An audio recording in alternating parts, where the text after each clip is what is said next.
इस लड़के को लकड़ी खाना बहुत पसंद था। फिर भी उसके पिता खुद लकड़ी के आदमी थे। उसके पिता उसे चाहे कोई भी लकड़ी का खिलौना देते, उसकी नजर में वे सब बस स्वादिष्ट खाना ही थे। उसके पिता ने उसके लिए एक लकड़ी का हवाई जहाज बनाया, लेकिन उसके जुड़ने से पहले ही लड़के ने उसका प्रोपेलर खा लिया। जैसे जैसे लड़का दिन ब दिन बड़ा होता गया, उसकी भूख भी बढ़ती गई। उसने अपने घर के लकड़ी के फर्नीचर को एक एक करके खा लिया। आखिरकार उसने खुद लकड़ी का घर ही खाना शुरू कर दिया। लड़का लगातार घर को खाता रहा, जिससे उसके पिता को हर दिन उन छेदों की मरम्मत करनी पड़ती थी। हालांकि मरम्मत की गति लड़के के खाने की गति से कहीं पीछे थी। एक दिन पिता को बड़ी मुश्किल से 2 लकड़ी के खंभे मिले और बड़ी मेहनत से उन्होंने गिरते हुए घर को उन खंभों से सहारा दिया। लेकिन जैसे ही वे अंदर लौटे, उन्होंने देखा कि उनका बेटा उन्हीं खंभों को कुतर रहा है जो घर को सहारा दे रहे थे। घर को गिरने की कगार पर देखकर पिता दौड़कर आए और अपने बेटे को अपने शरीर से ढक लिया। हालांकि दोनों में से कोई भी घायल नहीं हुआ। उनका घर मलबे का ढेर बन गया। पिता वहां उदास बैठ गए और पहली बार उन्होंने अपने बेटे के सामने अपना आपा खो दिया। अपने पिता की पीठ को देखते हुए लड़के को जैसे अपनी गलती का एहसास हुआ। वह उलझन में सिर झुकाए खड़ा था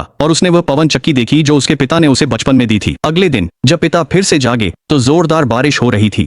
उनके सामने उनके बेटे की बड़ी पवन चक्की खिलौना थी। उन्होंने पवन चक्की उठाई और इधर उधर देखा, लेकिन उनके बेटे का कोई पता नहीं था।